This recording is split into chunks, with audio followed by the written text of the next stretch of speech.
Ce soir, je veux vous parler d'un nouveau péril pour nos libertés. C'est le futur traité international sur les pandémies négocié entre l'Organisation mondiale de la santé et les différents États du monde. Ce traité va restreindre le pouvoir des nations et organiser la mainmise de l'OMS sur nos politiques de santé.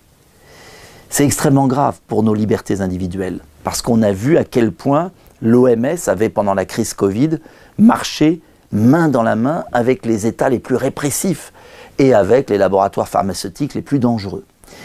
Alors de quoi s'agit-il? Il s'agit d'un nouveau traité qui devrait être signé en mai 2024, donc c'est demain, et qui s'accompagnerait bien évidemment d'un passeport vaccinal pour pouvoir voyager dans le monde entier. Et donc une restriction sans précédent de nos libertés. Mais il y a des articles très graves dans ce traité, je m'appuie sur des réalités. Il y a d'abord l'article 15 qui prévoit que le directeur général de l'OMS pourrait dorénavant déclarer les pandémies. Avant, c'était un organisme. Et vous vous souvenez que pour l'affaire du Covid, la Chine avait bloqué pendant un moment, c'était une négociation entre les États. Là, ça serait le directeur général qui déclarerait une pandémie. Une fois qu'il a déclaré la pandémie, cela donnerait des pouvoirs extravagants à un nouvel organisme prévu par l'article 20, la conférence des parties. Et cette conférence des parties serait non pas un organe de recommandation, les termes ont un sens, mais il est marqué un pouvoir de décision. Ça veut dire que cet organe des parties, cette conférence des parties, par exemple, déciderait qu'il faut bloquer les frontières, qu'il faut mettre un pass vaccinal, qu'il faut imposer une vaccination obligatoire, etc., etc. Et c'est là qu'intervient le piège.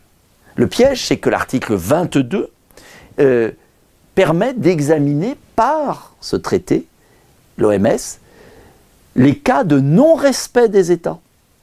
Et que les États ne pourront pas, je cite, nuire à leur population ni aux autres États. Et donc vous voyez qu'il y a une inversion de la charge de la preuve. Ce n'est plus les États qui sont maîtres dans leur politique de santé, c'est l'OMS qui vous met sous condition. Alors pourquoi c'est grave? Parce que l'OMS n'est pas financée par des gouvernements, par des États. Il n'y a que 20% des crédits de l'Organisation mondiale de la santé qui sont versés par les États. Le reste de l'OMS est versé par qui? Par des intérêts privés, soit des fondations, soit de l'industrie pharmaceutique. Ça veut dire par exemple que la fondation Gates, Melinda et Bill Gates, finance l'OMS et donc est à fond pour une vaccination accélérée des populations. C'est la fondation Bloomberg, c'est aussi des industries. Alors ça veut dire quoi? Ça veut dire que vous voyez le piège se refermer. Ceux qui financent en plus ont le droit de demander que ces financements soient fléchés. Fléchés, ça veut dire quoi?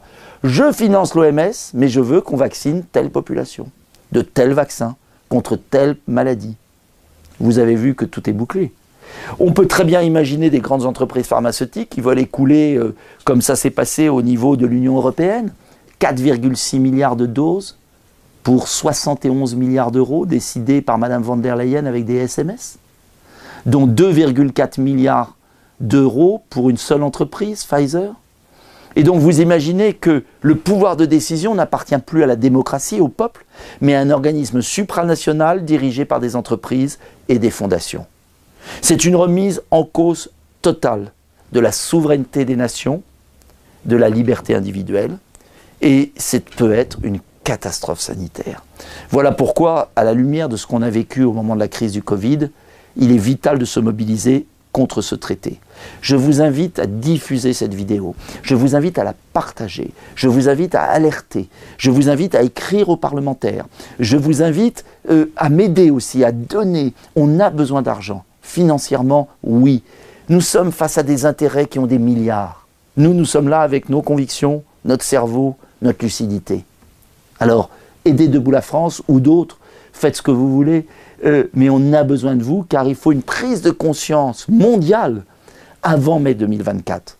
Il nous reste moins d'un an pour gagner la bataille. Il n'y a jamais de bataille perdue. Souvenez-vous de celle sur les soignants suspendus. On l'a gagnée à force de conviction.